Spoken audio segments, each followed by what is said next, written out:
Recording. All right, we are being recorded.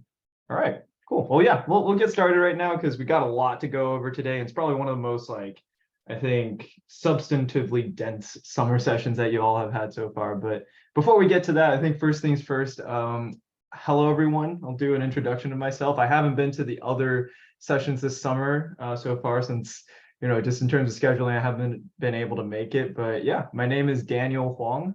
You probably don't see that on my Zoom name, but yeah, I'm a CACE volunteer and vice president. I'm head of alumni relations. And yeah, I've been volunteering with CACE for probably around 8 years or so. Yeah, oh my gosh, it's been a long time. So yeah, there's that. And I've also been a district and state judge as well. Got to know Mrs. Scalar since I was a student at Amador. I was a Unit 6 alum in 2014. And yeah, just absolutely love We the People as a program and all the subjects that it covers. So yeah, but I guess professionally, yeah, I do a lot of startups, particularly in machine learning and applied machine learning. So it's AI and stuff has been really all the rage. So if you have any questions about that, I guess I can I can help you there career wise. But otherwise, we're here for civics. So yeah, that's me. But then I think Tom and Sean, you two must have already met everyone, but I think might as well reintroduce yourselves. Sure. Good morning. My name is Sean Gentry, and yes, I have been to the last couple of summer sessions and got to meet many of you in the breakout rooms and elsewhere throughout those sessions. But I am an alum of the program from the year 2002, former Unit 1.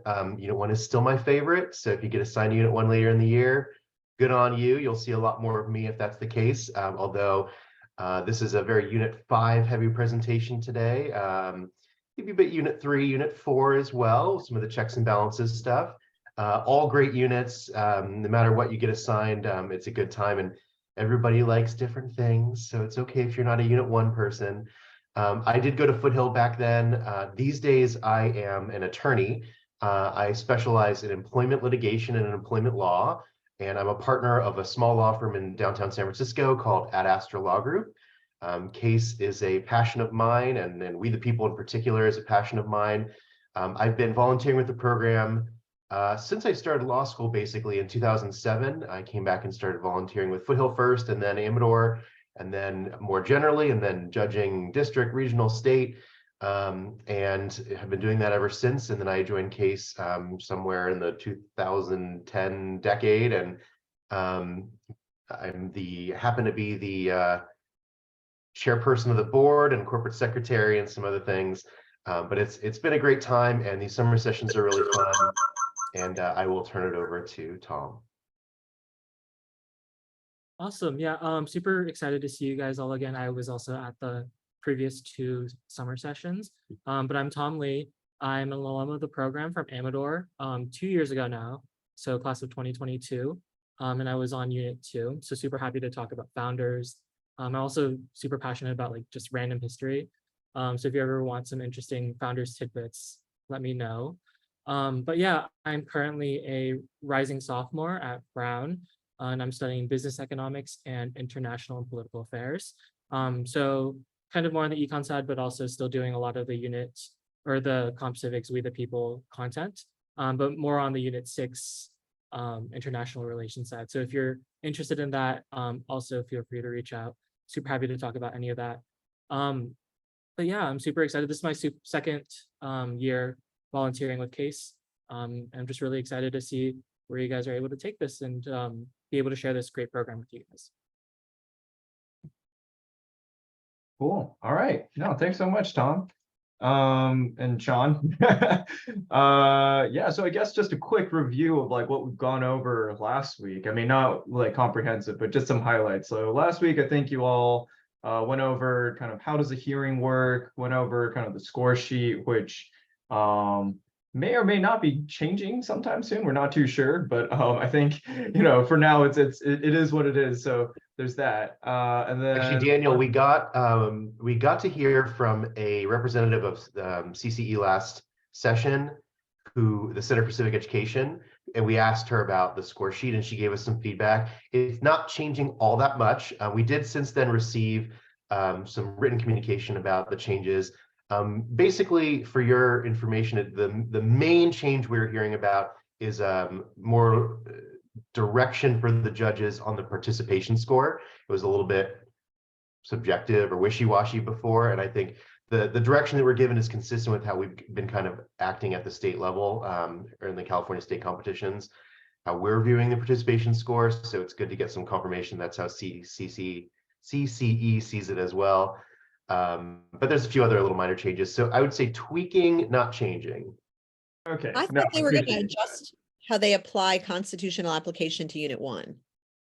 That might be the case as well. I'll have to read they sent us some notes. I haven't had a chance to read them yet, but it didn't sound like major changes. They were just sort of better guidance for the judges, let's say. Refinements. Yeah. Yeah, refining. Got it. Okay. No, that makes a whole lot more sense because yeah, I think there's like other conversations around the score sheet as well, but it sounds like that may be more of a future state that isn't relevant to this year at least. So that makes sense. Yeah. Okay. No, thank you, Sean. That's super helpful for me. And Do you want me to recap a couple of the other things that we've heard? yeah, this please, if you can do it, I think it would be Yeah, probably Tom and I were there. appropriate. Yeah, last session we got to hear from Ms. Wolgamuth, who's a teacher at Amador, and she presented on both natural rights philosophy and the common good or civic virtue, classical republicanism, with respect to typical Unit 1 topics. Some great presentations. She's presented for us before. The videos are online. If you've missed that summer session, highly recommend you view it. And there's, we've had other teachers and myself one year present the same topics in past years, and it's all available on our YouTube channel. So you can review that if you missed any of those summer session 2s. And then Tom, summer session 1, what did we learn there? Yeah, so in the summer session 1, we were kind of just going over the basics. We had a mock testimony done by a great panel of alums that kind of presented on highlights about We the People, the program, kind of different aspects of the program. And then we also had our famous great debate near the end of the session where you guys were able to hear from Sean, Clint, and Beck, who are other members of our CACE volunteer panel, that kind of touched on a little debate between which branch of government is strongest. And I believe we settled on the judiciary this year, similar to last year. It was a clear-cut win for the judicial branch this year, 2 years in a row. And it had been a long drought for the judicial branch before that. It was typically some combination of legislative or executive. But it's clear that people think the judicial branch is very powerful right now. Yeah. Which is good. We're going to talk about some of that today with checks and balances. Yes, exactly. And again, as Sean mentioned, those recordings are all available online. So if you happen to miss those case sessions, they are available for you. And that actually gives me the perfect transition and segue into kind of what we're talking about first today, which is going to be checks and balances. So I can go ahead and share my screen just so everybody can follow along. But I kind of just wanted to turn the question first to you all. What do you guys, if someone can like either put in the chat or unmute and say what you think the purpose of checks and balances is in terms of creating a accurate or efficient structure of government.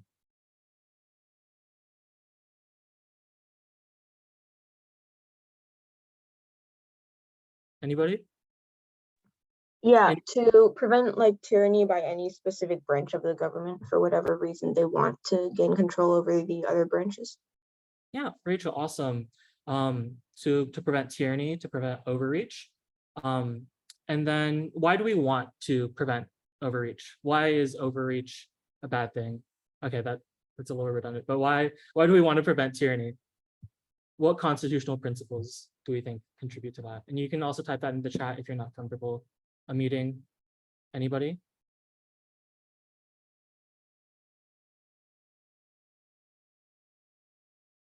Yeah, Zoe, go ahead. I think kind of as you said before, making sure that we prevent like tyranny and making sure, one portion of the one of the governmental branches is not more like overpowers the other and becomes like either an oligarchy or like a dictatorship. Yeah, exactly. So we thank you guys both for your answers. So last case session, we kind of talked about this almost like a balance between the common good and individual rights, or classical republicanism and natural rights philosophy. And so here with checks and balances, that's kind of the purpose that it's serving, is trying to balance between national interest, government power, but then also ensuring that individual rights and individual liberties are protected. And so that's kind of what the concept of limited government comes from, is making sure that no one branch is able to surpass or to congregate all power and then be able to potentially infringe on individual rights.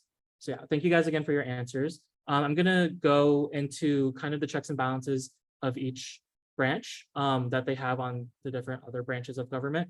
And feel free to have, if you have any questions, feel free to drop them in the chat or just raise your hand and I can get to you during this presentation. But yeah, this is gonna be kind of a review based off of the debate that we had 2 sessions ago about which branch is kind of the strongest. But starting off with the executive branch, all these powers are largely outlined in Article 2 of the Constitution. But essentially, one thing to note is that the executive branch doesn't just mean the president. The executive branch also encompasses executive agencies. So the FDA, OSHA, all these different large organizations and agencies are all part of the group effort to carry out and execute the laws and enforce the laws. And so first starting off with checks on the legislative branch, the executive branch is able to propose laws, and we often see agencies or directors of agencies proposing pieces of legislation, and also the president themselves being an advocate for certain pieces of legislation. And so that's part of the executive's powers to propose these laws to the legislative branch. They can also have the power to veto laws. So once a piece of legislation moves through both the House of Representatives and the Senate through a majority vote, it gets passed to the president, and the president has a check on the legislative branch where it can veto that piece of legislation. There are also other nuances to this, such as things like a pocket veto. Those are terms and processes that you guys will learn more on as you get a better understanding of kind of the different process and flow charts of how a bill becomes a law. But yeah, essentially the president has the power to veto these pieces of legislation. The president can also call special sessions of Congress. Congress has a published public congressional hearing schedule. And then the president is able to call on and create a session of Congress in times of need or emergency, or for other auxiliary reasons. An example of this is, if you guys are familiar with 1933, during the Great Depression, there was large bank crises, and President FDR called a special session in order to establish a federal bank holiday. And so that's just an example of kind of what a special session looks like. The executive branch is also in charge of making appointments, and that specifically relating to the legislative branch in terms of making appointments to ambassadors, of executive agency officials, stuff like that.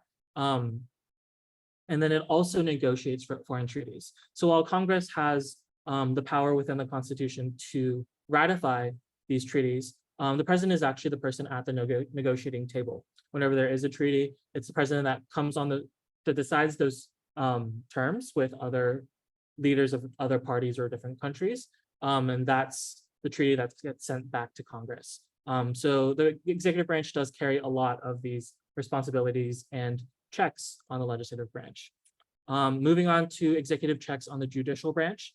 The executive branch is in charge of appointing federal judges, and that includes the Supreme Court, but it also includes a variety of other courts, district courts, circuit court of appeals, and other federal courts. And so that creates a large amount of responsibility as well for the executive branch. And then we can also see the granting of pardons as a check that the executive holds on the judicial branch. For example, the Watergate scandal with President Richard Nixon resigning after potential impeachment because of the scandal. And then President Gerald Ford, his successor, granting a pardon so that Nixon would not be persecuted for those crimes, or alleged crimes. And so that's just another check that the executive branch can have on the judicial branch. And so, yeah. Next, we're going to move on to the legislative branch. Again, the main goal of the legislative branch is for Congress to create legislation and create laws. So because the legislative branch is largely the main way that individuals or the population, the greater population, has a role in government, they're elected the most frequently and they have the closest ties to their constituents. These people, this branch typically has kind of the end say in a typical process. So if we look at its checks on the executive branch, if the legislative branch passes a piece of legislation, and then the president decides to veto that, the legislative branch kind of gets the last say and can override that president veto with a 2/3 majority in both houses, in both chambers. So that's not just another example of kind of how the legislative branch, going back to the people, has kind of that final say in that process. It also confirms executive appointments, confirming ambassadors, confirming directors of executive agencies and things like that. Again, it ratifies treaties, another kind of end say or having the last say on these processes. While the president is able to negotiate foreign treaties, Congress must ratify those treaties. Congress also has the sole power to declare war. And this has been kind of wishy-washy throughout the 20th century as the executive has gained more power, because the executive is able to deploy troops without obtaining a declaration of war. But enough with the nuances. Congress ultimately has the end say in declaring war. Congress also holds the power of the purse, which means appropriating money. And there are further limitations about which types of bills and which types of pieces of legislation have to originate in which house. For example, bills for raising revenue or taxation have to originate in the House of Representatives, and then being able to go through the Senate. Lastly, the legislative branch has the sole power to impeach and remove a president. And we can see this through President Donald Trump's impeachment trials, both during his administration and also following it from the January 6th insurrection. And so those are kind of that's just a summary of what the legislative branch can do to kind of check and limit the executive. Moving on to legislative checks on the judicial branch, the legislative branch is the one that creates lower federal courts. And so while the Supreme Court in Article 3 is outlined in Article 3, lower federal courts through the Judiciary Act is what it is decided by the legislative branch. The legislative branch, similar to the executive, or to dealing with the executive, can also impeach and remove judges. And so that's just another kind of check, and a way to kind of regulate potentially that good behavior clause that we say gives the judiciary so much additional power. The legislative branch is also able to propose amendments that overrule judicial decisions. A prime example of this is the case Dred Scott v. Sanford, 1857. Yes, 1857, where African Americans are deemed, regardless of whether they had been previously enslaved or they were free, had no right to citizenship. And this was overruled by proposed amendments 13 and 14 to the Constitution. And so that's a more time costly check on the judiciary branch, but it is a check nonetheless. And then lastly, the legislative branch is also the one that approves appointments of federal judges. A prime case of this is the appointment of Justice Ketanji Brown Jackson last spring, and the Senate Judiciary Committee being the ones to hear her testimony and ultimately confirm her. Lastly, we're going to move on to the judicial branch. And essentially, the purpose of the judicial branch is to interpret the laws and constitutions of the United States. We're going to get further into the process of judicial review, which is kind of the main check that the judicial branch has on both the executive and the legislative branches. But to put it simply, the judicial branch can declare any executive actions, whether those are executive orders or actions made within the executive branch via a executive agency or executive commission. the judicial branch is able to declare those executive actions unconstitutional. And then also the judicial branch can forms a very significant check on the legislative branch and can declare acts of Congress unconstitutional. And so we see that there has been an increased activity of the judicial branch or judicial activism that has kind of led to what we have seen in previous case sessions, the feeling that the judicial branch has a lot more additional power. Yeah, and then with that, I can go ahead and stop sharing. If anybody has any questions, go ahead and let me know right now. I can also keep answering questions in the case chat as we go on to our next presentation.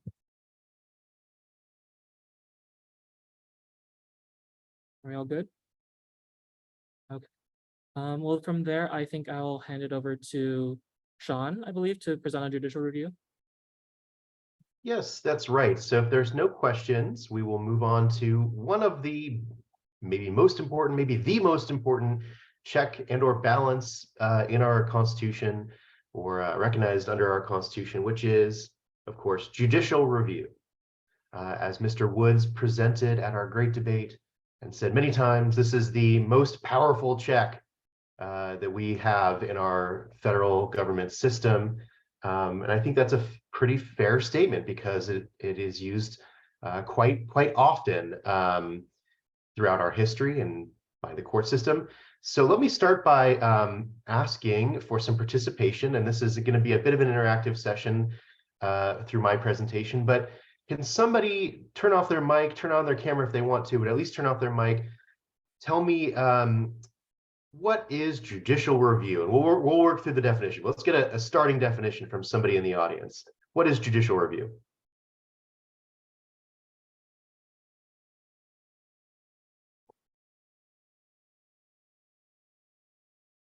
So I might be wrong, but I think that judicial review was the right of the court, the Supreme Court, to look over legislation passed by Congress and deem if it's unconstitutional. That's a great starting definition. So yes, the right or the power of the Supreme Court to review acts of Congress and determine that they are unconstitutional.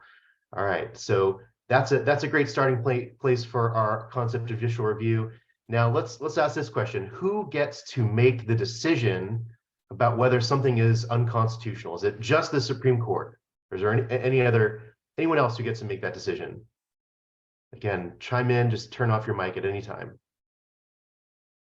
I feel like it would be all all different courts within the judicial branch, not just the Supreme Court, because I feel like all courts have the ability to look at previous precedents and kind of refer to different papers, novels, or different kind of opinions, and then kind of come to a decision, not solely the Supreme Court. So probably just to summarize the whole judicial branch. Yes, bingo, exact right answer.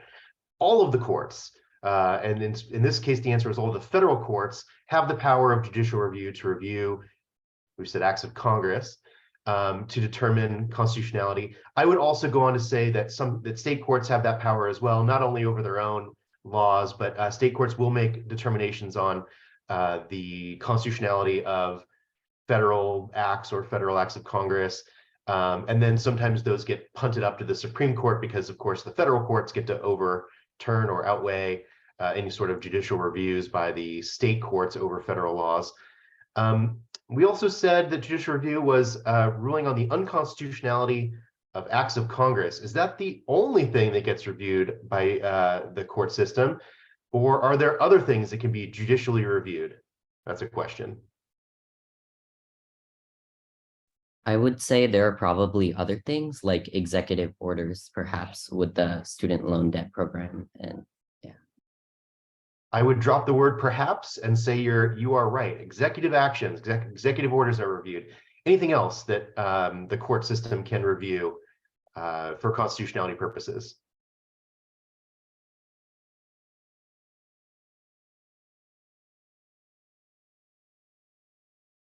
All right, let me ask it this way.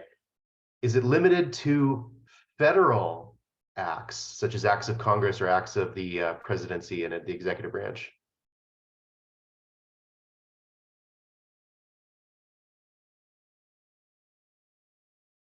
Anyone?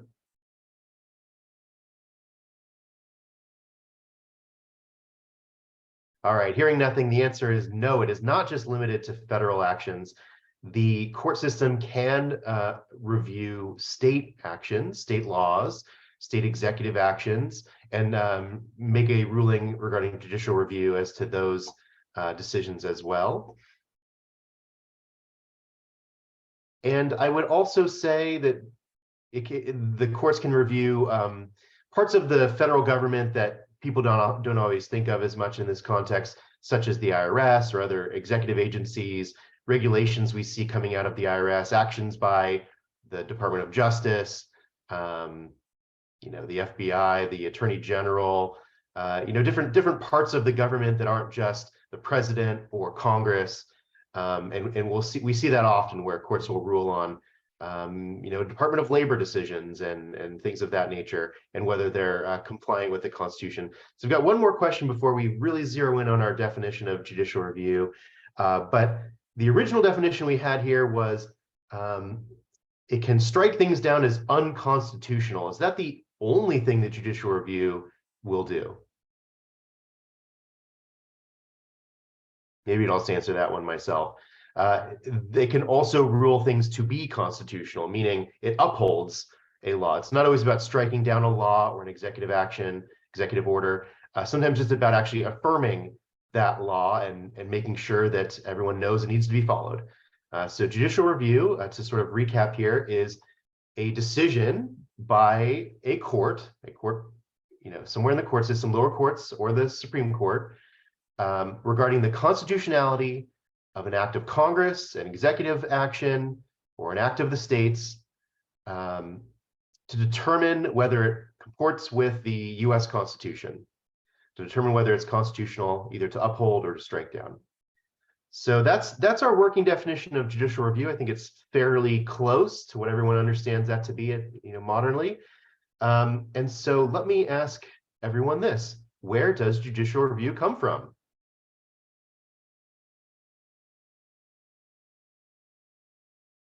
I'll give you a hint. It's not stated in the body of the Constitution. Would it be Mayberry versus Madison? Yes, that is the general answer that everyone would come up with first, which is Marbury versus Madison, 1803. And what did Marbury versus Madison do?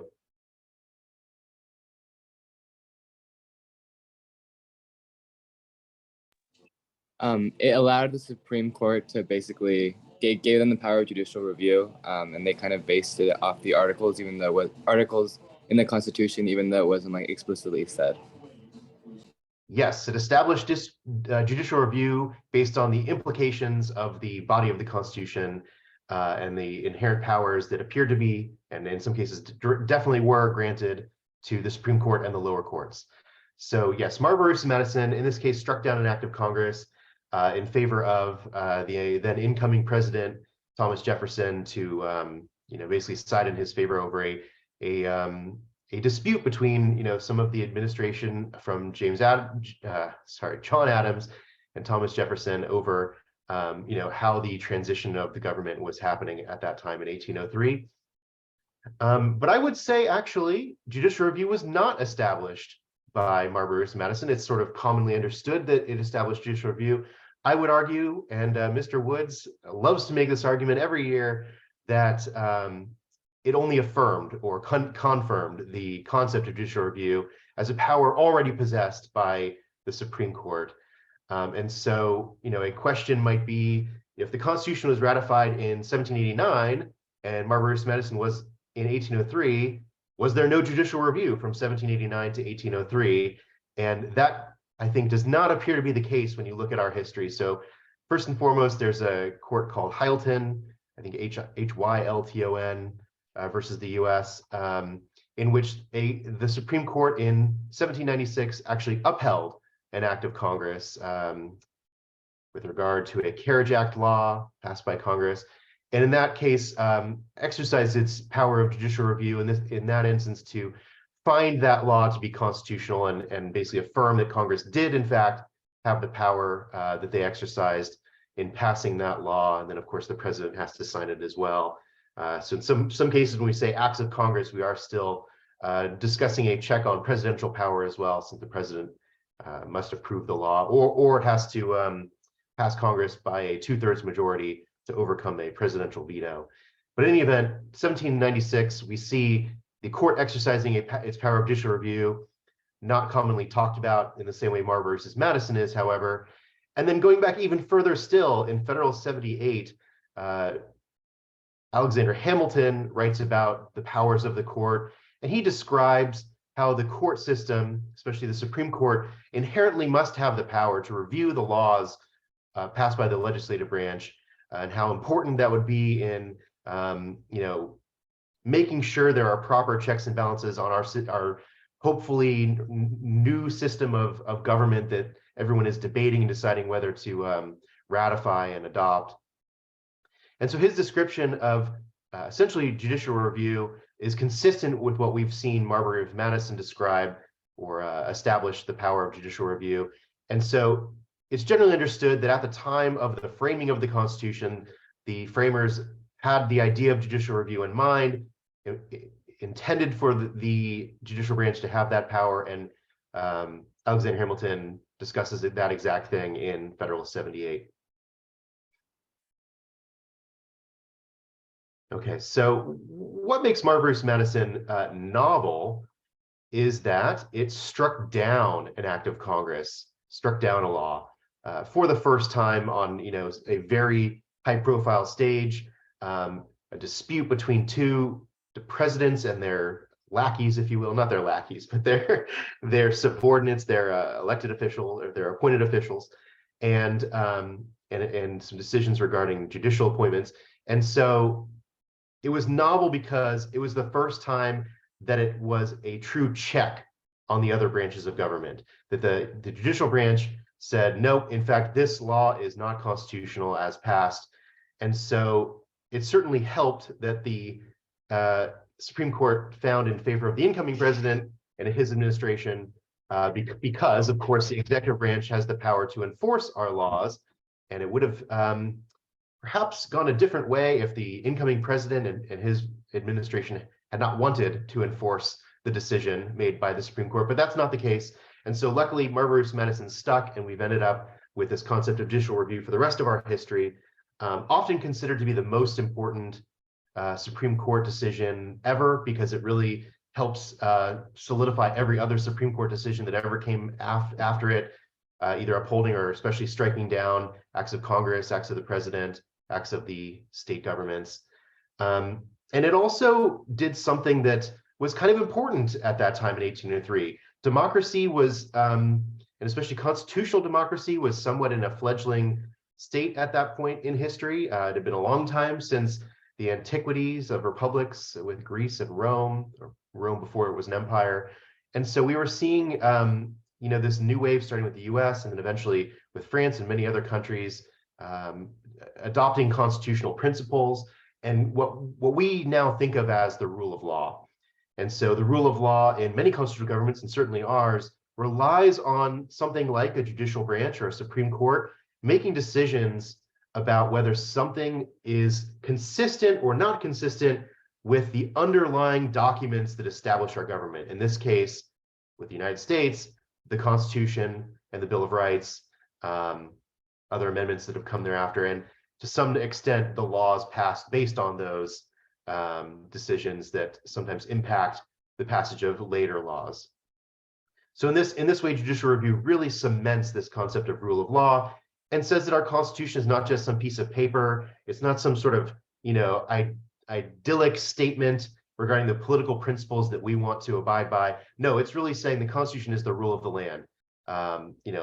Article 6 of the Constitution, Supremacy Clause says that, but certainly now the courts have said, all right, this federal government is legitimate. It's not just some sort of articles of confederacy that the states can kind of pay attention to.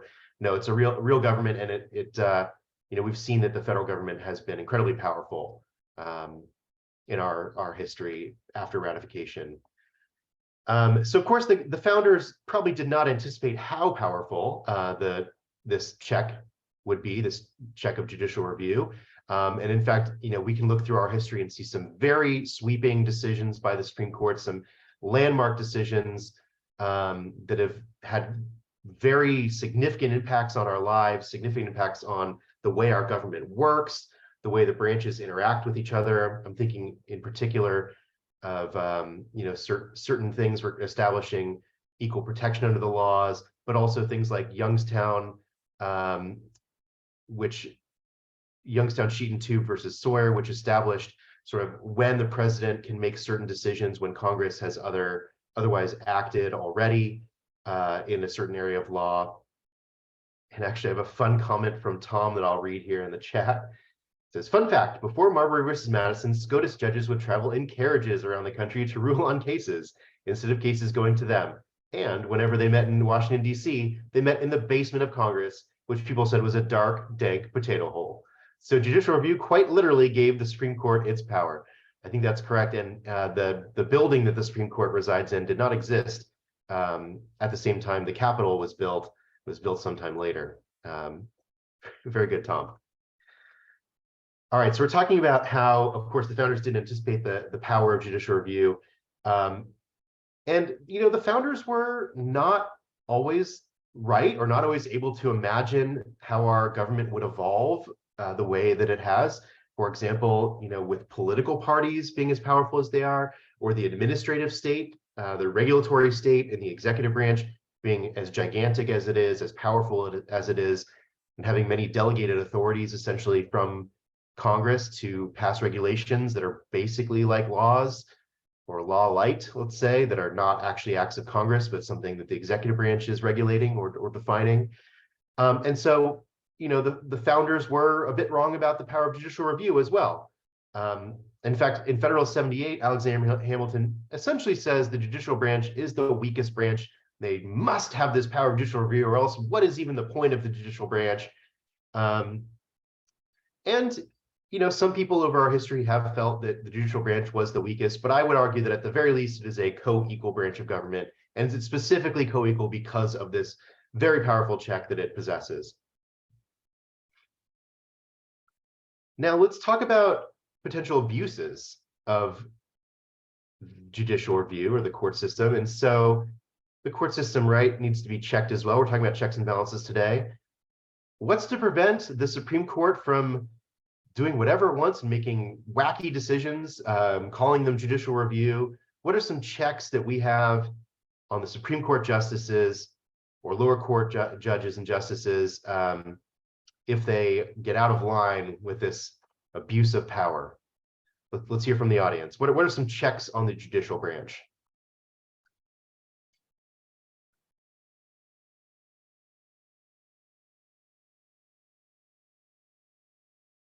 Oh, Tom just presented on this. You've got to have some idea.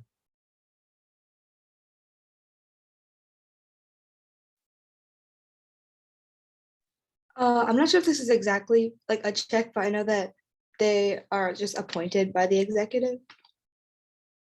Yeah, when we're talking about checks and balances, the appointment process is a check in the sense of how justices are appointed to the Supreme Court to make sure that they are qualified. If you don't recall from other prior summer sessions, the process essentially involves the president choosing and appointing a candidate, then the Senate gets to consent to that, consider and consent, advise and consent, I think is the phrase in the Constitution, on that candidate before they become Supreme Court justice. And the same process generally exists for lower court federal judges as well. I see a hand raised. Go ahead. Hi, sorry. I want to say like impeachment. So I believe Congress, I think it's a vote of a majority, so maybe 2/3 judges can be impeached. Yes, thank you. That's great. Impeachment is the primary check, at least in our Constitution, in the body of our Constitution, over judges and justices. Not just Supreme Court justices, but lower court justices can be impeached, or judges can be impeached as well. Very rarely used, maybe unfortunately, very rarely used. But either way, it's a powerful check that never ever happens, perhaps because of the political party system.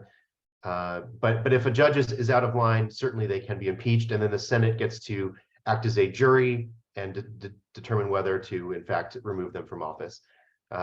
Yes, I see another hand raised. I'm pretty sure that the Congress has the ability to set jurisdiction for the court. Yes, jurisdiction stripping is what we call that. That's a great answer. Yes, there are certain things that Congress can decide as to what jurisdiction the Supreme Court and the lower courts have to hear certain kinds of cases. And that is a powerful check that exists. In reality, doesn't get, just like impeachment, not used all that often or very often at all. But it is certainly there. There are some things that the U.S. Supreme Court, the highest level court, does have original jurisdiction over certain kinds of disputes. But generally speaking, the way that our system of government works now is based on how Congress has set it up to establish the lower courts, to even create the lower courts in the first place, to allow this sort of three-tier system of the trial court, what we call the district courts in the states, and then the circuit courts, which govern a region, several different states, and then finally the Supreme Court. And what makes the Supreme Court so important? Anyone? Why is the Supreme Court the one we talk about the most? What makes it the most important or the most interesting?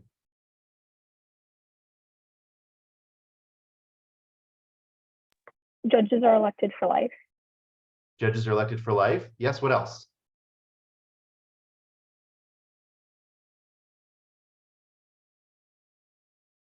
What's unique about the Supreme Court compared to lower courts?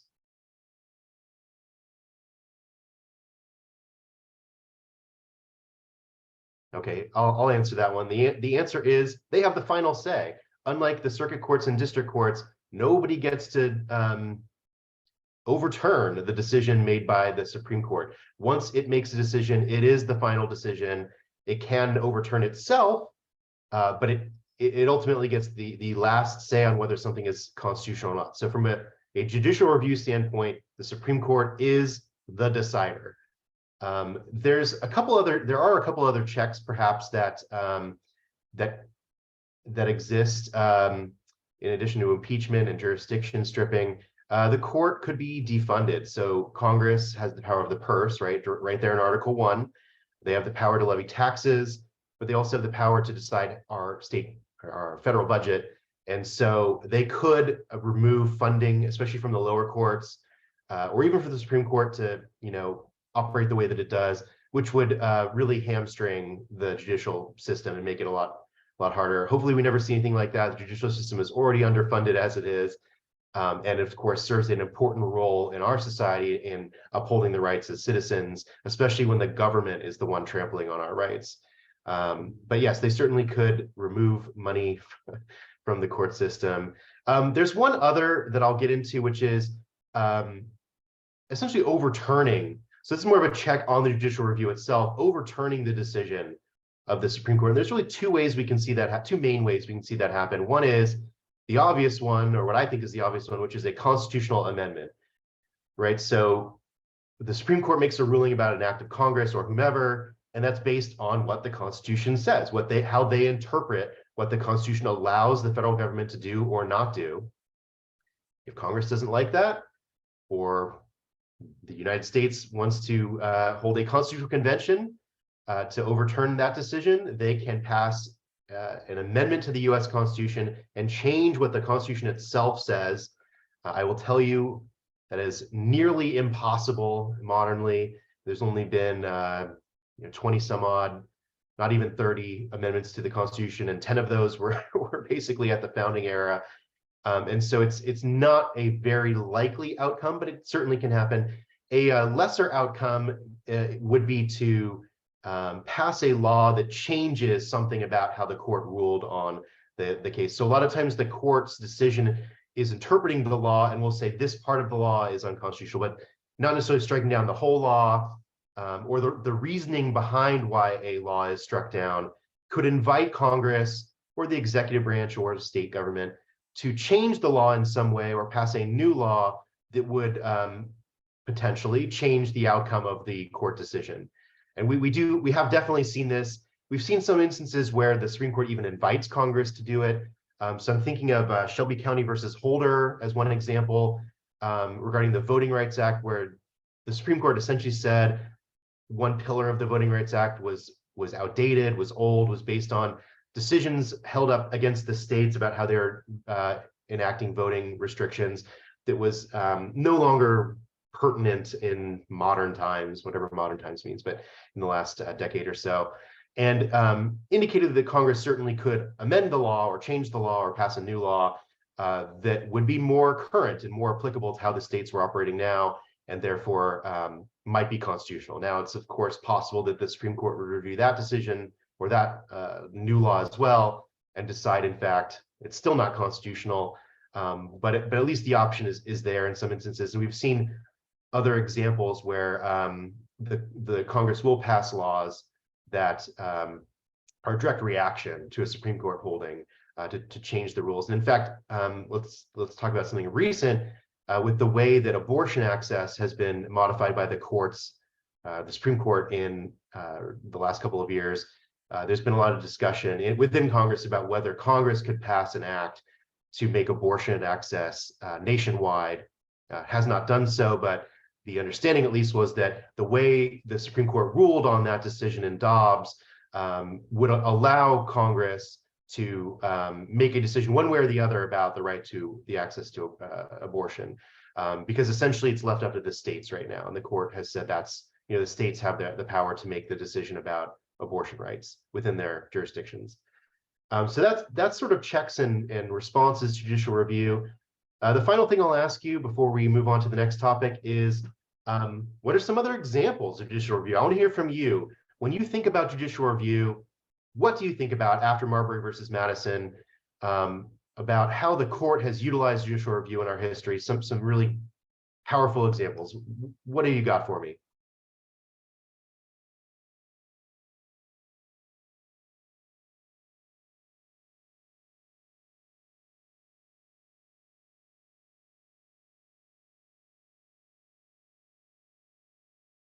Anyone, any court case exercising judicial review that you can think of?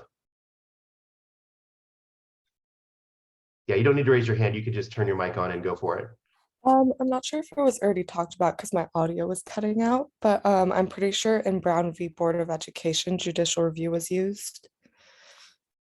It hasn't been talked about, and I'm glad you said that. That's typically the very first answer people think of when they think of a sweeping landmark decision. In this case, striking down the way that states were segregating their schools.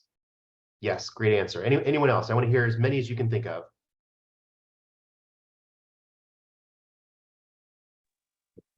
I'm pretty sure Harper v. Virginia Board of Elections was also a case with judicial review.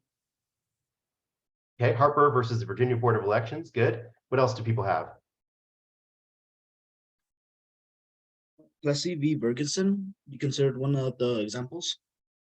Yeah, Plessy versus Ferguson.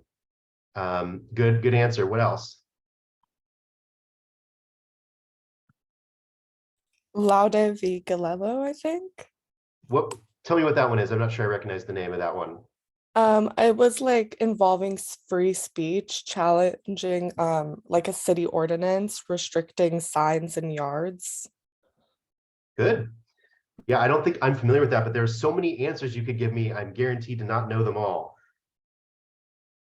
And of course, going back to Plessy versus Ferguson for a second, that goes hand in hand with Brown versus Board, right? Because what did Brown versus Board do? It changed the outcome that had been determined in Plessy versus Ferguson of the separate but equal doctrine, and said that was no longer the rule of the land. All right, let's hear a few more, and then we'll wrap up. Gideon v. Wainwright.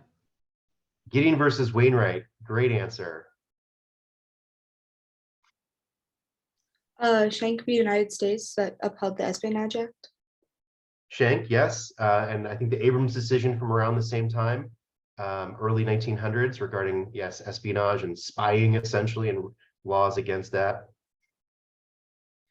Yeah, I see in the chat Dred Scott versus Sanford. Yes, absolutely, that was an active judicial review, maybe not a one that we look back on favorably. All right, last chance, and then we'll wrap up.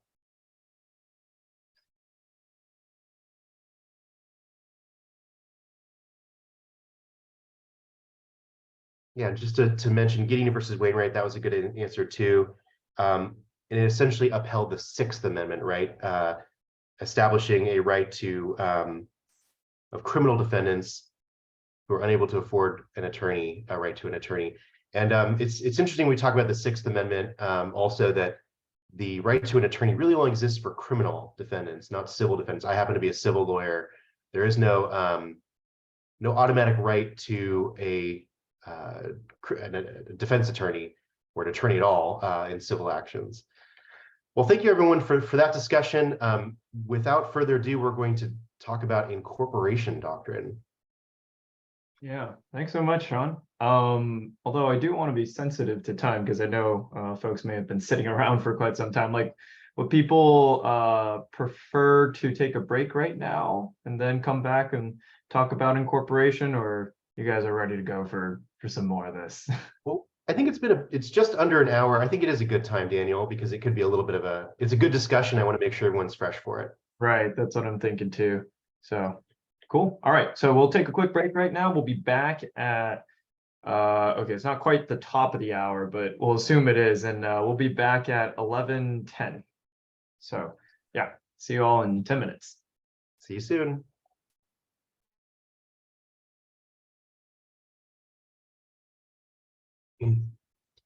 Hi, everyone. We are back, and Daniel's going to talk about incorporation doctrine in a minute. But during the break, we were discussing a little bit of the back and forth from the last section about judicial review, and I wanted to mention one other decision or one other court decision that I was received in the comments or the chat, which was Korematsu versus U.S. And that's a really interesting one because it's an example of one that was based on an executive action, right, for internment camps in the United States during World War II. Also considered to be generally a very terrible decision, right? Kind of like Dred Scott versus Sanford, we also heard in the last section. So the court can make very bad decisions based on judicial review. And we were sort of commenting that it really was never overturned, although Ms. Sklar remembered that a couple of years ago, a few years ago, during the President Trump administration, there was a case that did actually finally overturn Korematsu, even though everyone had acknowledged for many decades that it was a terrible decision. And that was the Trump versus Hawaii decision. Although what's interesting about that case is, yes, it explicitly said it was overturning Korematsu, but it kind of made the same bad, well, I mean, arguably bad type of decision upholding the executive action, in that case, the Muslim ban. And there's sort of a notable dissent from Justice Sotomayor in that case, talking about how, yeah, they said they're overturning Korematsu, but they really kind of made the same arguments in favor of the executive action. And maybe we really haven't learned our lesson from history, or the Supreme Court hasn't learned lessons from history, unfortunately. So I'm guessing that, is another example that we'll look back on and wonder if they got it right. And with the Dred Scott versus Sanford decision, similarly, I wanted to mention that one again too, because essentially in that case in the 1850s, the Supreme Court found that persons of African descent, essentially former slave, I think in the Kansas territory, was not in fact a citizen of the United States. And probably the wrong decision at the time, certainly a controversial decision, and definitely a decision that led to or helped lead to the Civil War. And I mention it now because earlier we talked about how do you overturn judicial review? Well, in that instance, the acts of Congress, in this case, a constitutional amendment, or 3 constitutional amendments, we call them the Reconstruction Amendments, the 13th, 14th, and 15th Amendments, all had provisions that basically undid the Dred Scott decision and established citizenship for former slaves, and initially male former slaves and persons of African descent who had been freed by the Civil War and the Emancipation Proclamation were in fact citizens and could vote. And actually, I think that's a good segue into the next section. So take us away, Daniel. Oh my gosh, Sean, you're like a master of these transitions. Yeah, no, thank you so much. But yes, incorporation. And I mean, I think Sean gave like a brief history lesson, but I think just for people to, I guess, come back from the break and kind of maybe wake up a little bit, like, who's familiar with the Reconstruction Amendments? Thanks, Sean. See another hand. Somebody else has a hand up. Go ahead. Yeah, hands work. You don't have to speak here. Just if you're familiar with the Reconstruction Amendment or specifically the 14th Amendment, raise your hand if you're familiar with it. Oh my gosh, there is hope. Going up. Incredible hope here. Oh my goodness. Oh, okay. No, this is a great showing of hands. Okay, so my faith in humanity and Americans have been restored. That we are familiar with the Reconstruction Amendments and more specifically the 14th Amendment. So a little more involved question here now. Who's familiar with some of the contents of the 14th Amendment? Like, what are some of the clauses or some of the, I guess, rights kind of enumerated in the 14th Amendment? Feel free to just say things. I think it's like the Equal Protection Act. Yeah, absolutely. That is probably one of the most kind of used and ruled on kind of clause in the 14th Amendment. Really, really good one. Yeah. Anything else? The 14th Amendment also granted citizenship to citizens or people born in the United States. No, like that is exactly right. Like I think Sean just mentioned this, but this is a very, very critical clause because before then, there was no good definition of citizenship, and kind of what Congress at the time was worried about was, hey, we just won, or at least the North won the Civil War, and we want to make sure these newly freed slaves aren't a second-class citizen. So no, that's a really good one. Yeah. Any other kind of things covered in the 14th Amendment? It's also process. Oh, sorry. I think. Oh, sorry. Go for it. Due process. Due process. Yes, that's a very important one, and that's the big one that we'll be covering today too. Yeah. Anything else? There's quite a few here. Pretty sure it also covers voting and like it being 21 or older if you want to vote. Oh, that is an amendment, just not quite in the 14th Amendment. Right. Yeah, but no, good attempt. I appreciate the energy. Maybe one more. There's the validity of the public debt clause, but I don't know what it's called. Public debt clause. I think that's like almost like the commerce clause of the 14th Amendment, or I think it's like adjacent to that, but Yeah, that's not something we'll be going into today. I think it's like one of the lesser used clauses for the 14th Amendment specifically, unless yeah, Sean, you can add to anything to that. I'll look, but I don't. That's not striking or ringing any bells. Right. Okay. But I know what you're going for. There is one more very notable section. Like that people who took up arms against the US can't hold office. That is actually in there. Oh man, okay. It's funny. I know what you're fishing for, but there is something about persons who participated in rebellion being denied the right to vote or something or other. Oh, I see it. Yeah. Okay. I'm looking right now. It's interesting because these Good are one. Like I have never really used or thought of the 14th Amendment in cases of rebellion, but no, that's a good one.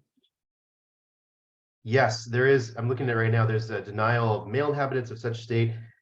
So there's the 21 years of age is in there specifically as establishing, the right to vote here. And people had to not have engaged in rebellion, although I think we do understand that Congress sort of gave the South a free pass on that one when it reincorporated them into the United States. These are good. People are catching some of the really I know. These are like the super niche ones that I wasn't prepared for, but no, these are all great. Yeah, so I think like let's get into kind of Daniel, tell us the one we're missing.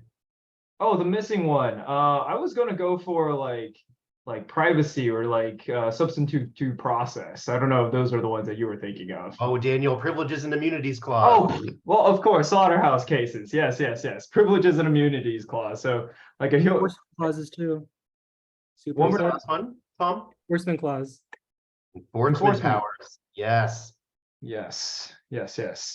No, appreciate all the help there. So yeah, no, there's a bunch here. And I think like, yeah, like a huge thing is like making sure that, hey, if you are a citizen of one state, like, and you are in another state, your rights don't get violated. So like that's kind of where a lot of the privileges and immunities clause came from, to my understanding. So yeah, and then yeah, I think Araya or Arya, sorry, I'm so sorry if I'm butchering your name. Yeah, Commerce Clause, absolutely. That's one of the I think Section 4 of the, or no, not Section 4, Section Section 5. Section 5, thank you. Oh yeah, there you go. Section 5 of the kind of Commerce Clause there. Or no, is it? That's the Enforcement Clause. But So I've been putting all these in the chat, and I put, to sort of recap a couple of the ones that we were just double checking. Voting rights for male persons over the age of 21 who did not participate in rebellion. It's not the exact words of the amendment, but it's a nice little summary. So thank you for those who dug up those people who dug up those parts. yeah, no, I appreciate that, and thank you for correcting me as well. So it's been a while since I've seen the like like nuances of like the 14th Amendment, so this is good. You know, there's when he mentioned rebellion, there is something that's come up a little bit lately, which is insurrection or rebellion with January 6th, right? And there's an argument that people who have participated in that event, engaged in some sort of rebellion, therefore cannot hold public office, federal public office. And a certain one of those persons may be running for president. Yeah, and we It's will an have, argument. I don't think the Supreme Court's going to make that, decide right, that. exactly. But Yeah. like I mean, I haven't actually seen that news, but I mean, I'm not surprised at all that people would like kind of pick that. But yeah, so let's dive into kind of the due process clause, though. This is kind of the whole point of incorporation. So like, has anyone like even heard of the word or the idea of incorporation or selective incorporation? All right. Well, I'm assuming everyone's kind of alert and paying attention. So yeah, selective incorporation. No, so essentially like kind of the big premise here is that there are rights in the Bill of Rights. I guess just very quickly, like whoever just in the chat, because this will take a little while, just name some rights that you know are in the Bill of Rights, like in the chat. Freedom of speech, First Amendment, love it.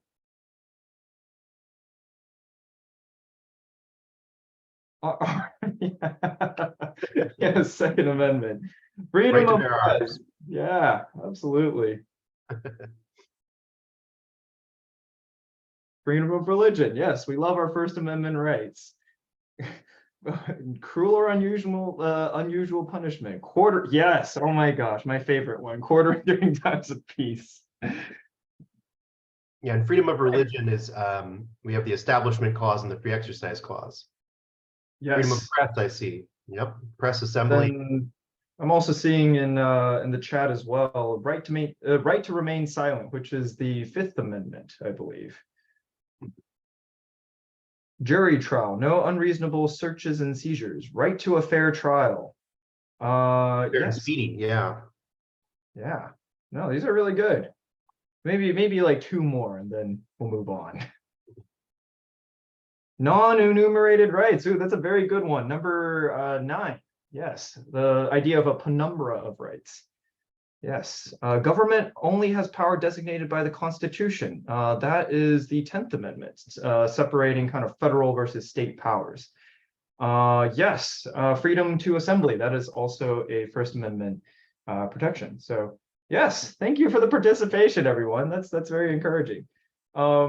So yeah, like everyone's familiar at least with some like, Bill of Rights, like, by the time you're actually doing the program and in school, hopefully you should know each one of these by heart. But a really important premise about the Bill of Rights is when it was written and when it was ratified, they only apply to the federal government. So there's actually a court case that ruled, that kind of determined this. It's like Barron v. City of Baltimore, 1833, that essentially said that like the Bill of Rights at this time only applied to the federal government, and states were not required to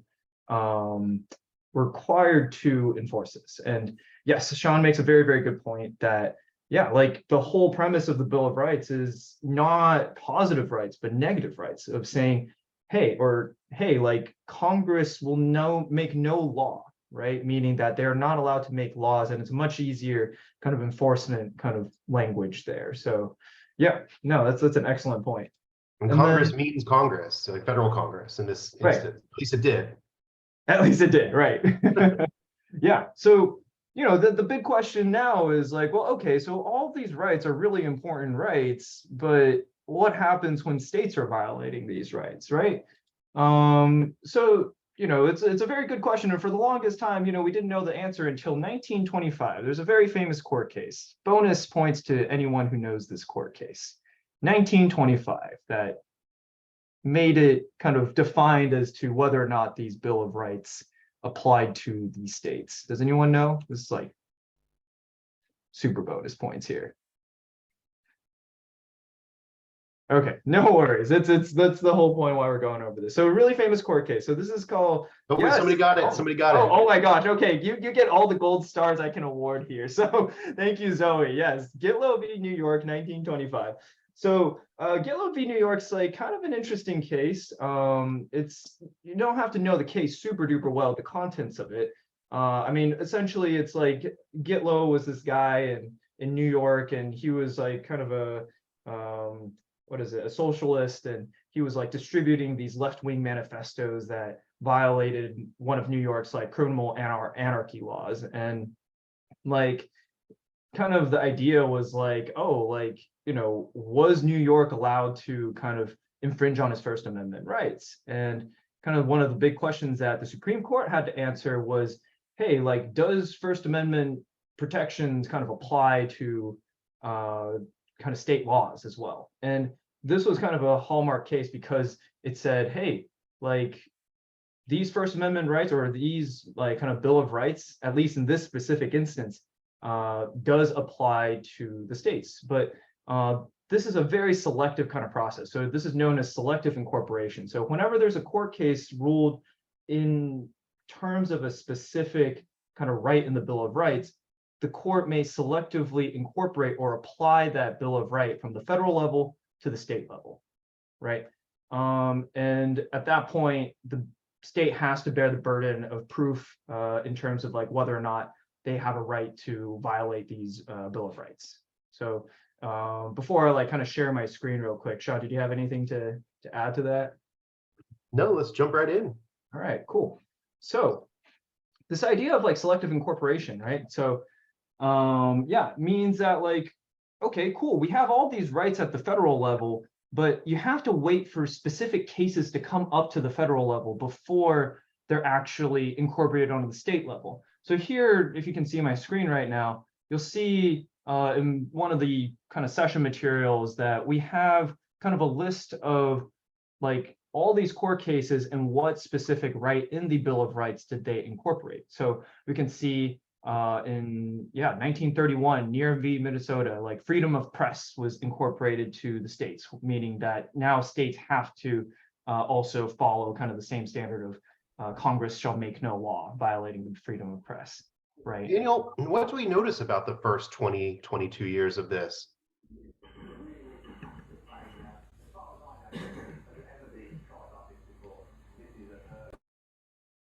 Or anyone else? What do we notice about the first 22 years of incorporation? Kind of highlight it for for folks who are kind of thinking about it. What's a pattern you're seeing here? First Amendment. First Amendment. And it's not just because it's the first, although it is the first for a reason. Our founders wanted it to be the First Amendment, but it's because it's one of the amendments that gets violated a lot by the states in particular. And so, we're seeing, even, looking back before that, someone mentioned Schenck versus US in my section. And that was a federal act, but First Amendment rights are often infringed by, and they're also rights that people care a lot about, right? We care about our free speech. We care about our free press. We care about our religions. And so, those are the ones that really got litigated heavily once we saw that there's some incorporation going on, and the ones the Supreme Court cares about. But Daniel, then we saw a shift to some other. Oh yeah. Oh yeah. And then hello.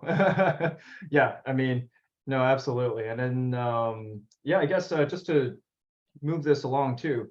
So yeah, like what this means is that like the Supreme Court is kind of a passive body, right? The Supreme Court can't actively be like, hey, we're going to incorporate this without a case brought to it. So what this means, it's taken a very, very long time, as you can tell, literally from 1925 all the way up to 2019 to incorporate all of these different rights from the Bill of Rights, right? And actually, what this also is mean, there are still parts of the Bill of Rights that have not been incorporated into the state level. So one of the ones that someone brought up, Third Amendment, quartering of troops in peacetime has not been incorporated. What a shocker. Oh my goodness.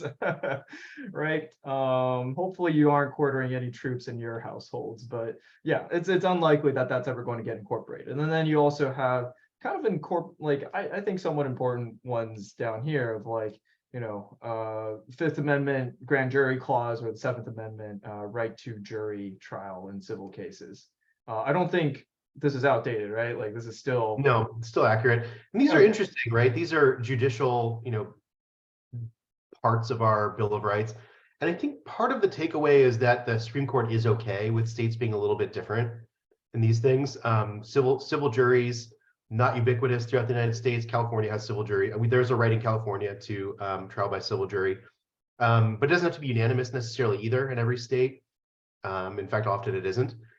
And then the grand jury is kind of an interesting system, but one I think the Supreme Court is comfortable letting some states basically indict criminal defendants without the use of a grand jury. Grand jury is required at the federal level. California is a state that does not use a grand jury system. And, you know, I think one of the takeaways is that not everything that the states are doing is a direct violation of rights. Like there are ways to do things that are slightly different than what's in the Bill of Rights in some of these contexts that don't necessarily infringe upon our freedom. Yeah, no, that's actually a great nuance. I think, yeah, it kind of gets to the idea of the laboratories of democracy. I think Justice Brandeis in one of his. I do think it's interesting that the Eighth Amendment wasn't incorporated, the excessive fines wasn't incorporated until 2019. Maybe tells you something about our history a little bit as well, whereas the cruel and unusual punishment portion was adopted to the states in 1962. Yeah, no, absolutely.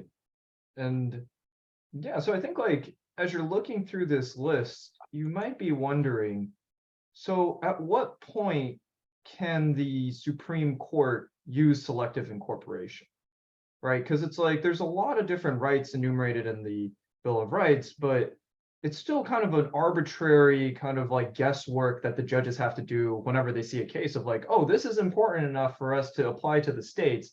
We're going to apply selective incorporation.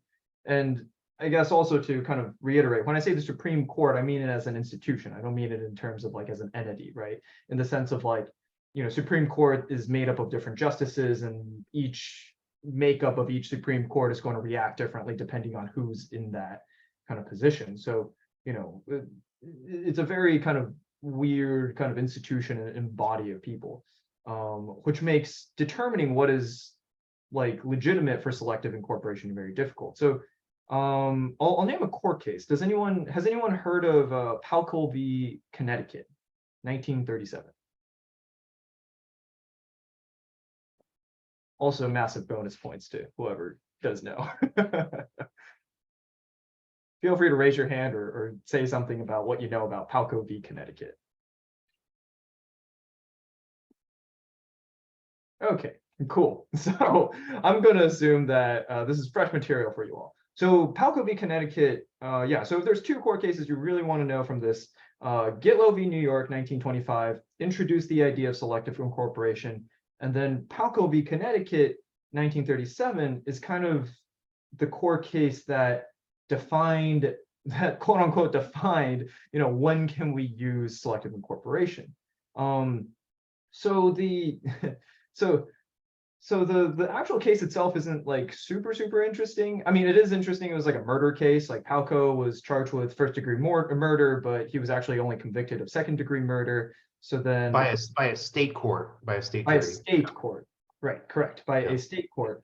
And kind of the big question that they were trying to answer was, did Palco's second conviction violate the double jeopardy clause of the Fifth Amendment?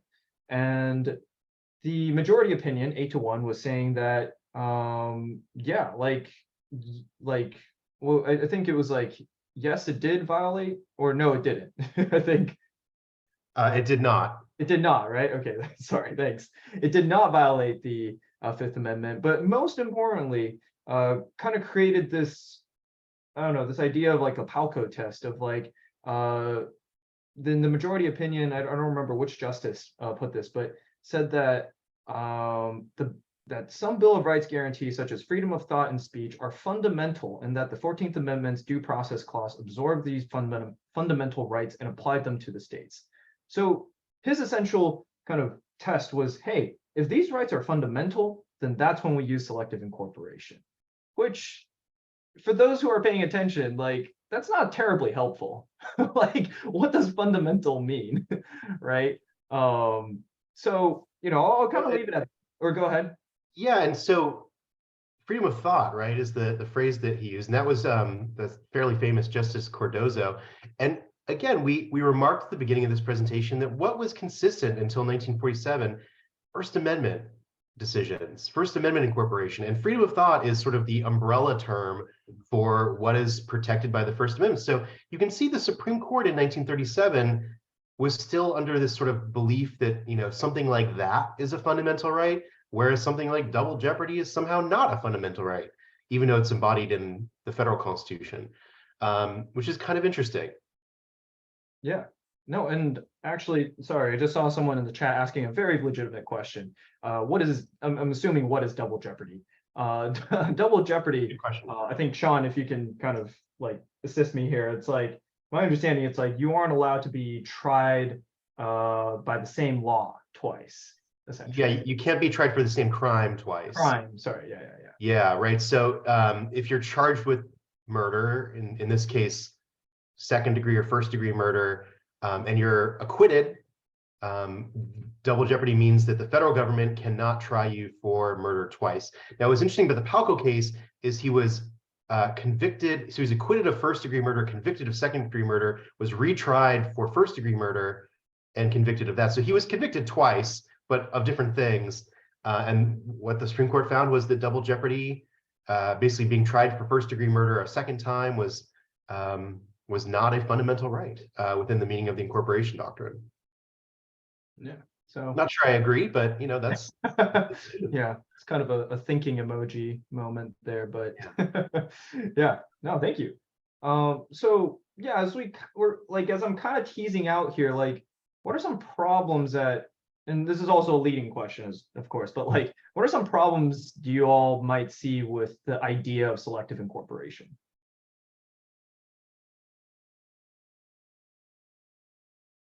Feel free to unmute yourself or type in the chat.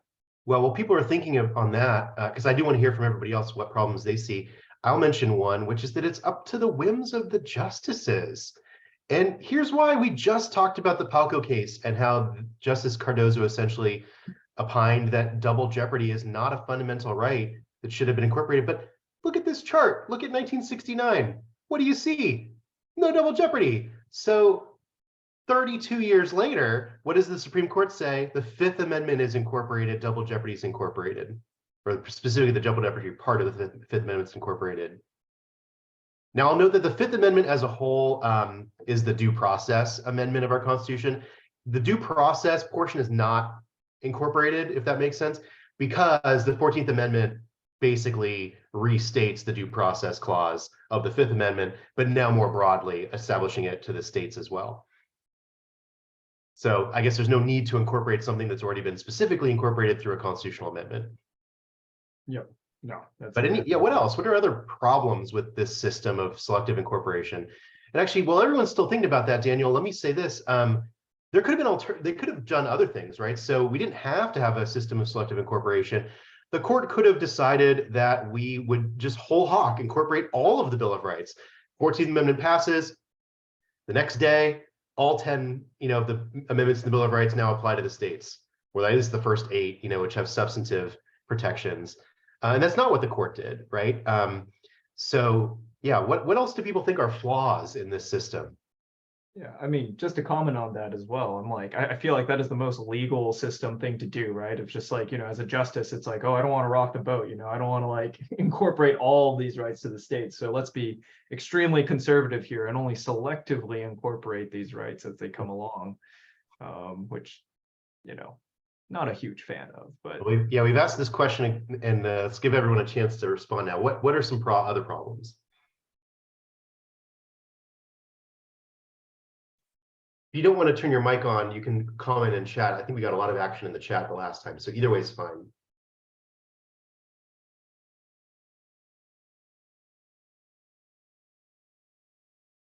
why is it a problem that we are only selectively adding or applying rights to the states level? This idea of selective, or maybe not a problem, but at least or flaws or nuance. Yeah.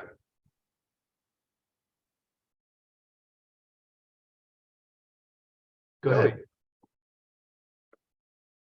Because I mean, as we've seen with like past Supreme Court case decisions such as Roe v. Wade, all of the states are kind of going to incorporate it differently.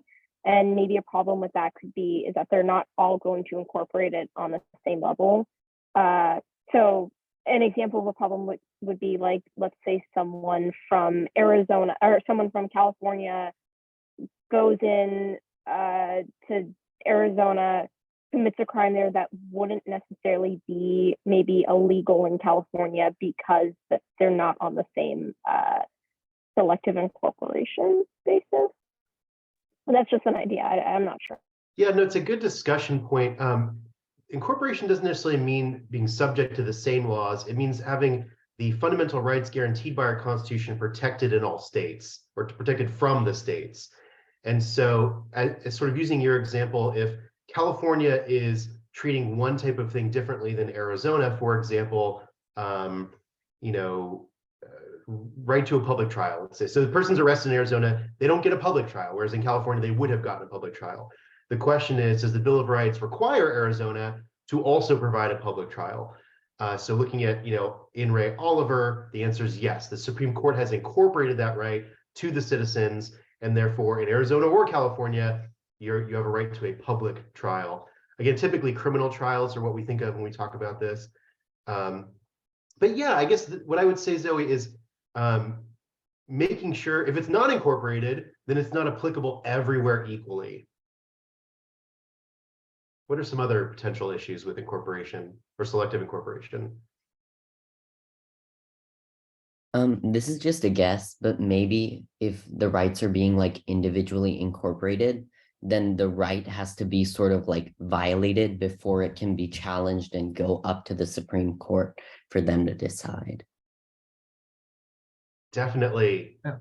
So you can be punished for something that ultimately turns out was a fundamental right of yours, but it's not protected until the Supreme Court says it's protected, right? So I guess there's sort of two parts to that. One is courts or state governments can criminalize or punish something that otherwise we might think of as a fundamental right. And until it goes up through the court system, you are subject to those laws that might otherwise, be seen to infringe on your rights. Secondly, I would say, going hand in hand with this idea, is we don't know what's incorporated until it's incorporated. So we don't know if the right to assembly is going to be incorporated and we're going to get those protections against infringement by state governments. We don't know if we're going to get the right to a defense attorney in a felony criminal case until the Supreme Court says we get that right. And until that time, the state courts are free to infringe on those rights. Let me add one more. So going back to Zoe's comment, she mentioned Roe versus Wade. And what I would say, Daniel, is that one of the issues of selective incorporation is it's up to the justices at the Supreme Court to decide, and they can undo their decision, right? It's not something that's in the Constitution. It's not right in the 14th Amendment. And so therefore, when we have selective incorporation rather than whole hog incorporation of all of the rights embodied in the Bill of Rights, it means that the Due Process Clause can be applied one way in 1960s and a different way in the 2020s. And the U.S. Supreme Court can change its decision about what is, in fact, a protected fundamental right that needs to be incorporated as against the states. And we have seen Dobbs has overturned Roe. Yeah. No, I think no, I was like, man, you're really teeing this up to Dobbs. No, I love this. Oh, Like, yeah. yeah, no, I mean, exactly right, right? It's like kind of this, especially this question of like what is considered a historically fundamental right is like completely up to the justice, right? It's like, okay, like cool, it's a quote unquote fundamental right. I could argue my right to have an air conditioning is a fundamental right. I mean, obviously it's a very sarcastic kind of Well, example. that's not in the Constitution, Daniel. It should have, but right, like, you know, if it's in the Constitution, then it's like, what is quote unquote fundamental, right? So, and then can that change, right? So it's completely up to the justices, and as yeah, like Mr. Gentry has like kind of implied that like in the most recent case, Dobbs v. Jackson in 2021, they argued that, hey, the right to an abortion is not a historically fundamental right. And is that fair that it's kind of up to people that we didn't really elect, or that they were the ones who kind of get to interpret this? Yeah, question mark. But yes, yeah, we're running a little bit behind, but appreciate everyone being super kind of engaged in this. If anybody else, you know, has any other comments or questions with selective incorporation, please let us know. But yeah, so please let us know in the chat. But I think for the sake of time, we're going to move on to kind of the next kind of item on our agenda here, which is talking about what is it? Yes, we the people tips and tricks. I think this is probably a good one where like what is it? Sean, me, and Tom, like we can bounce off of a couple, you know, couple of these, like taking turns. Does that sound good to you guys? Yeah, and this is when I'd say questions are super welcome, because we want to know what people are worried about, what they, you know, what do they want to hear from us about how to be successful. Yeah. Yeah, no, absolutely. I mean, because we've been on, at least, yeah, I think all three of us have been on both ends of it, both a participant as well as a judge. So yeah, but yeah, I'll just like read out these kind of, at least like I'll read some of these out. Tom, if you want to take some, let me know, and or I'll like hand it off to you, and yeah, we can answer questions. So I think like, yeah, first one is like incredibly important, right? Like consume at least 3 to 4 news sources of news and current events today, or per day. These can include websites, blogs, newspapers, if they still exist, radio, podcasts, and or thoughtful television news programs. And I think the one big thing I would say is just make sure they're diverse sources of news, not all the same type of news source here. And this is where your Instagram and social media powers come into play, and like all of the news sources that you can find, so you can quote unquote passively consume the news there. But yeah, so Tom, do you want to take this next one? Yeah, sounds good. So tip number 2 is to outline your testimonies before you write them. Start with a thesis and a clear answer to each sub-question. Explain that into an outline with key points and supporting evidence. Then you should start writing prose. Start with a thesis and clear answer to each sub-question. Oh, okay. But yeah, basically, being able to have a collective and clear conversation about your testimony questions is super important. There are going to be terms, there are going to be references that you're not going to understand by yourself. And it's very important that everybody on your unit and your team understands each question or each word within the question.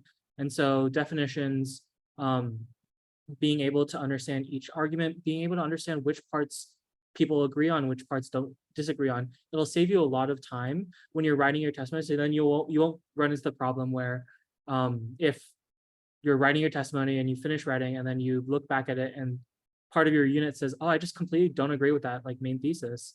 That's super important for you to be able to outline everything and make sure that you're creating a clear and holistic and responsive response to the question that you're answering in your testimony.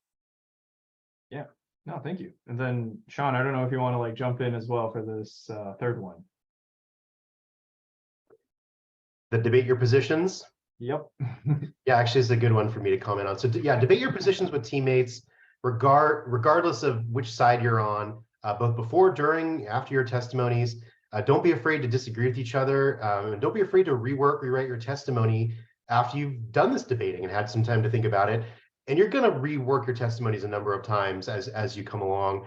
And if you come, to a competition with the first draft of your testimony, chances are it's not as good as it could be if you had reworked it a couple of times. You're going to get feedback from the judges in practice sessions about things they like, things they didn't like. You can use to try to rework it. But I love this one because one of the keys to success for We the People is engaging with your teammates, right? Meeting in person, meeting on Zoom, having thoughtful discussions, disagreeing with each other, listening to each other's opinions, and then making edits as you see fit. So no one person is in charge of the testimony. No one person is the end all be all, has the right answer to whatever the topic is. And it's good to be challenged. And it's also good to hear when you do debating, you hear what the other side, the counter arguments are, right? So you can anticipate your Q&A. Yeah, no, exactly. I think if you do sports or something, it's like never do something in a competition when you haven't practiced it before. So no, I think it's perfect. But yeah, so I'll take this next one. Get feedback on your testimonies and Q&A from as many people as you can. Practice your testimonies for your teachers, other units, anyone else who is willing to help. Take notes on constructive feedback you get. Don't take feedback personally. Use the feedback to get better. So this one's a really, really good one. Honestly, I think this is what differentiates kind of like great teams and like incredible teams. Like really, really good teams get feedback from a really diverse kind of spectrum of opinions, right? And it's really up to you as the unit to decide, okay, which like maybe interpretation or analysis or opinions that are most relevant to what the question is talking about, to what I believe in, right? Because yeah, I mean, honestly, there's going to be so many times when you get conflicting feedback as well. I remember when my team went to nationals. It was the night before the final like kind of presentation that we had to do, and then this whole time our teacher was saying, oh yeah, this is good, and then we showed it to someone else and it was like, you've been talking about this the whole time? It's like, this is completely wrong, this is not good. And we're like, oh gosh, okay, we got to change it last minute. So going back to this point, it's really, really good to get feedback from as many different types of people as possible. And also, yes, absolutely, don't take feedback personally. It's just people are passionate about what they're talking about here. And then Yeah. Tom. Yeah. And then along that same vein, CACE is a wonderful resource.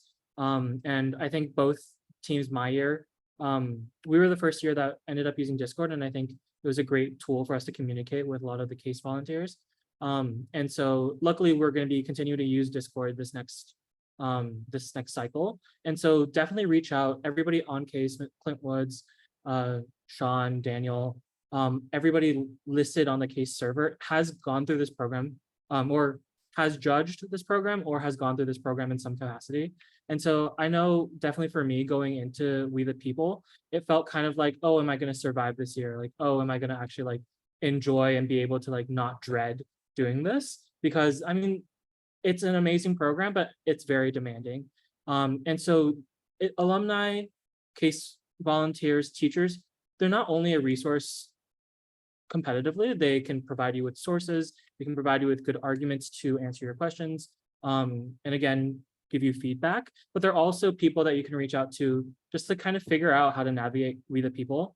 And so, yes, definitely ask for help. That's one of the biggest pieces of advice that I would give to anybody that is going into Comp Civics or We the People this year, is to always seek advice from other people. Yeah, no, that's awesome. And I think we're trying to do some new things this year in terms of how you can reach out to us. So once we have that finalized, we'll share it all with you. But hopefully the idea is like having smaller office hour sessions. And once we're able to figure the logistics out, you guys should be able to reach out to us a little more quickly. But yeah, Mr. Gentry, do you want to take this one? Yes. Number 6, good teams can identify problems. Great teams will identify solutions. It's not enough to take a position in your testimony or Q&A that something is bad or should be fixed. You must also identify a reasonable alternative. Going back to number 5, ways you can come up with a reasonable alternative might include asking in our Discord from a CACE member, absolutely asking your teacher, asking the judge who gave you that feedback about something that wasn't working or needs to be fixed. And then, of course, good old internet research, right? Everyone should be spending some time learning court cases and things. And you might get a piece of feedback that is, hey, you don't have enough evidence for this. Well, don't make your case helpers or your teacher do your work for you, finding new evidence. Go, search the internet, find some good evidence for yourself, or check Yeah. with your teammates. Yeah, and to kind of illustrate like a real world scenario of what we mean by this tip too is like, let's say the testimony question you have to answer is like, oh, what do you think about selective incorporation? And if you could, how would you improve it? Right? Like a lot of the times judges will ask like, how would you change things if you had the chance to change things? So like, in this particular case, it's not just identifying, hey, maybe selective incorporation might have some kind of challenges, but also here are some potential feasible or kind of imaginary for fun solutions that we can kind of have a discussion about. So yeah, building off of everything that Tom and Sean, Mr. Gentry have said. Daniel and Tom, one thing I also was just thinking is how the units can synergize with each other. And this is number 6. So unit 1 and unit 6 often are considered sort of synergistic because unit 1 is so historical, unit 6 is so modern, but they really tackle the same concepts sometimes. And so there are units that overlap. And so when you're in unit 1, you're told, your examples are all too historical. And how would you apply this to the modern times? Well, go talk to unit 6, and I bet you they've got some ideas, and vice versa. What are the other ones? 3 and 5, 2 and 4? 2 and 4, yep. I think it's just like out, in, out, however you want to think of it. So yeah, and often I will hear, because we'll do these practice sessions, I'll hear all 6 units present a testimony and Q&A, and they don't necessarily hear each other going, right? But I hear them both, and I hear unit 2 say something that's super applicable to feedback that I just gave to unit 4. And I'll try to suggest like, hey, I just heard something about incorporation doctrine from unit 4 that would answer that flaw that we just pointed out. Why don't you go check with unit 4? Yeah, no, genuinely, you all are very, very well read and very good at research. So I think you all are each other's best resources too. Yeah. But yeah, this next one. Practice arguing the other side of every position that you take. I won't read through the whole thing, but yeah, I mean, this is actually like incredibly important because like it kind of touches on the earlier feedback of debate your positions on issues with your teammates before, because whatever kind of opinion that you have to understand what is the opposite or kind of the counter argument towards that. And like really, really good teams are able to defend their argument by pointing out the other side's argument, right? So if you've ever done debate team, it's kind of that vibe. But yeah, and I think if anything, it really bolsters and kind of strengthens your own arguments too, or opinions when you're able to acknowledge or recognize the other kind of potential counter argument there. Yeah. And we kind of talked about this next point a little bit when we were talking about point 6, but it's super valuable to work with your other units. We mentioned sister units, unit 1 and 6, 2 and 4, 3 and 5. And they're honestly probably the best people that you can practice Q&A with. I wanted to add like a little bit of a caveat to the case, to our previous tip of asking for help with case. I think nobody can understand your process of thinking and your process of trying to answer Q&A questions better than your peers that are going through the same thing. Because truthfully, I think I'm more of a recent alum. I've only been out of the program for 2 years, but the amount of information that you lose from your head is honestly so fast that I think like sometimes like I'm trying to think back on like what I was doing and with the people and everything's just blacked out. So honestly, other people are going to be like some of the most informed people on the topics that you're going to be talking about are people that are in your team doing the research, doing intensive research on certain topics. And so something that I thought was really interesting was my year I remember during either nationals or states, unit 2, my unit went before unit 4, and then we mentioned this piece of evidence. It was a speech at a national convention, or a ratifying convention. I believe it was a Pennsylvania ratifying convention. But then unit 4, who went 2 units after us, used our piece of evidence in their testimony, and the judges really liked it. And so it's not only working with other units, but also understanding what other people are working on. And so, for example, if you know that Unit 4, Unit 5 is working on a certain question that relates to a Bill of Rights or amendment, and then you're Unit 2 and you're thinking about the amendment process and you have a question about the amendment process, then you know who to go to seek modern examples or historical examples that could be relevant to your own topic. So yes, spend time working together with your unit. That's going to be your primary group of people, but understand that there's so much value in understanding the other parts. And it also just makes your understanding of government and understanding of the Constitution just so much more holistic and well-rounded. So yeah. Cool. And then Sean, you want to take it, or Mr. Gentry, you want to take us home? Yeah, you can call me Sean, but Yeah, sorry, I'm like, this is a one that's kind of near and dear to my own heart from when I was in We the People 20 years ago. But spend non-We the People related time with your unit. You'll be spending a lot of time with each other, and a lot of it will be stressful. Get to know each other, learn to accept each other's quirks. And that last part's really important. You're not always going to get along with your unit mates. In fact, I've seen some units really butt heads, and it's not successful. And you just, in life, you have to get along with people you don't like in your college classes and your work, your boss, maybe. I'm not saying that's the case for me, but there's people that you just have to coexist with. And for better or worse, We the People might be one of those things. Hopefully not, though. Hopefully you love all your unit mates. And I like this one because it's what made my unit successful. We did the whole thing about getting feedback from each other and practicing with each other and quizzing each other, debating each other, researching with each other. But we also played a lot of cards. We played a version of sort of contract rummy. Won't get into the details, but we would do it all the time. We would get together at my house or one of my colleagues' houses, and we would spend 2 hours working on our testimony. Then we'd spend the third hour playing cards and just chatting, eating, dinner or whatever. I know a lot of units go to coffee together, go out and do things. And it's important because then you become friends too. And, not every unit's going to gel the same way, but I will tell you, I was the best man at a wedding between two of my unit mates. So if that gives you an idea, I built a lifelong friendship for me. Two people I was on Unit 1 with married each other many, many years later. They were not dating at the time or anything. It was they reconnected after college. And I was still very close to both of them as well, and got to give a speech at their wedding. So, that happens. And so that's why it's so near and dear to my heart.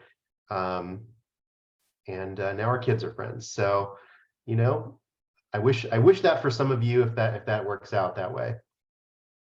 Oh, I didn't know that. That's super sweet. Super, super sweet. Yeah. Yeah, and the fourth member of our unit moved to Arizona, and we're in touch, but not nearly as close, unfortunately.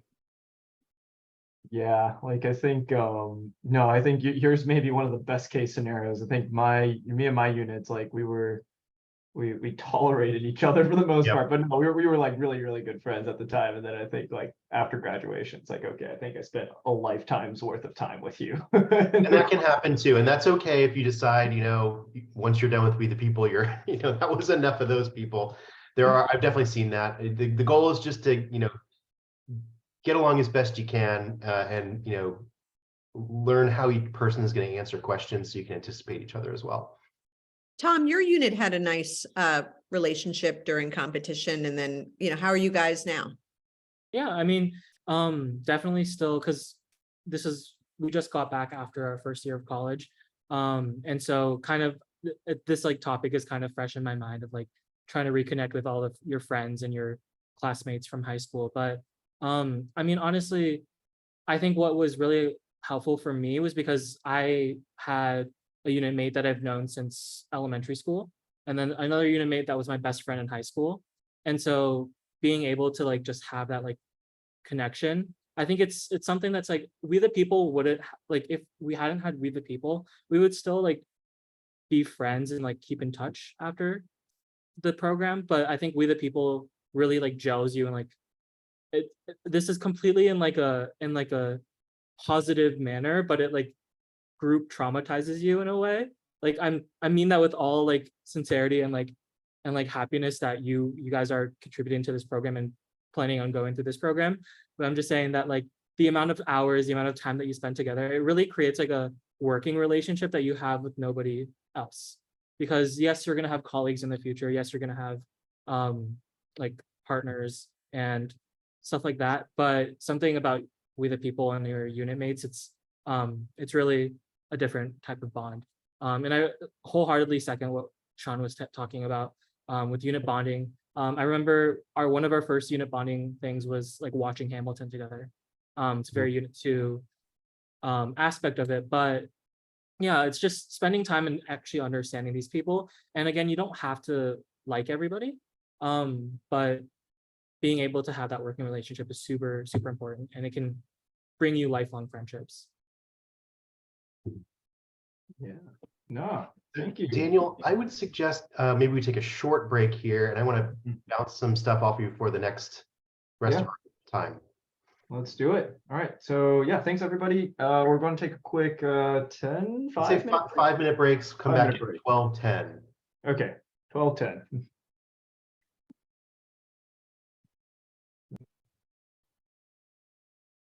Okay, we're back. Before we move on, Daniel suggested we give you a chance to make any final questions about tips and tricks or anything else before we move on to the discussion, the group discussion.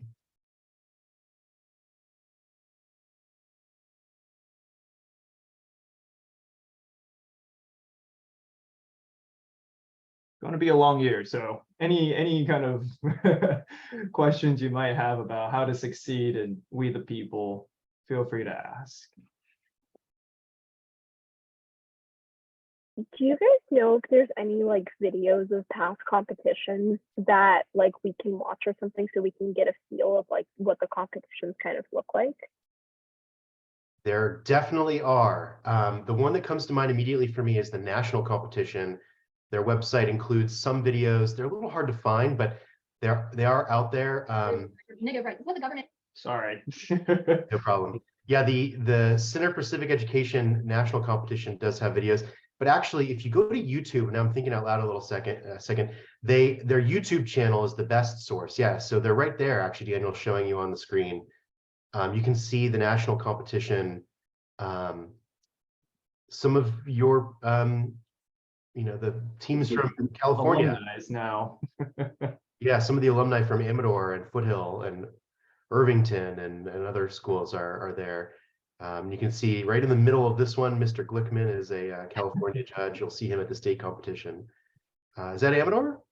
I think so. This is Yeah, Amador, this is my year. So you can see all of our units testimonies. This is like, I think this is the last, this is after top 10 was announced.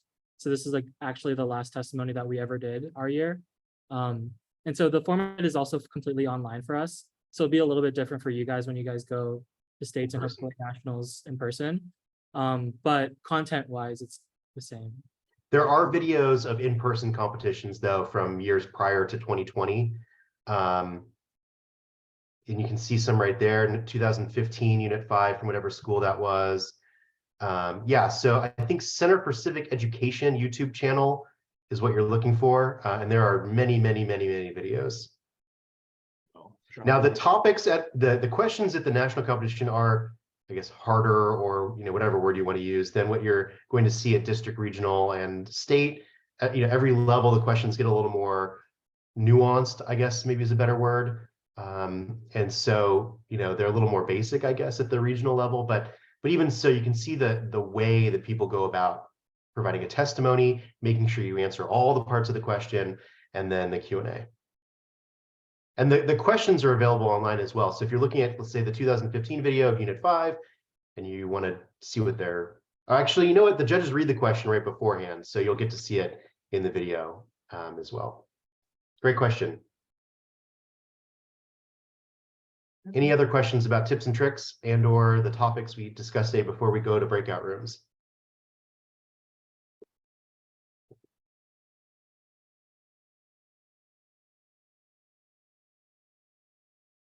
Okay, hearing none, we're going to do, Daniel, we're going to do 3 breakout rooms, right? One for you, one for me, and one for Tom. Are you going to stay in the main room, Daniel?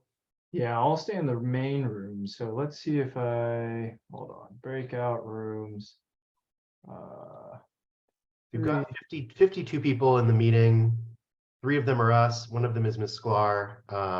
Right. 48 students. Okay. 16. I'll do 3 breakout rooms and then